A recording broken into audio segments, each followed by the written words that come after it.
নমস্কাৰ। আজি মনটো বৰ বেয়া লাগি আছে। দাদা যোৱা আজি প্ৰায় 4 মাহ হ'ল, এতিয়ালৈকে আমি ন্যায় পোৱা নাই। মনটো বুজাব পৰা নাই।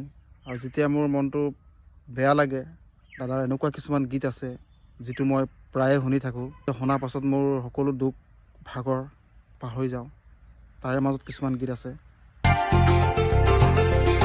মনৰে প্ৰিয়া মোৰ নাথাকা কৰি শুনা মনৰে বাতৰি কৈ জান শুনা মনৰে বাতৰি কিদৰে পাহৰো তোৰে মৰমকে তোৰে চেনেহকে ধৰি উঠা জুই হৈ জ্বলোৱা মোৰ কামনা ঐ আশা বেছি নকৰা তোৱেই ভাল ঐ জানা নিৰাশাত কালি থকাতকৈ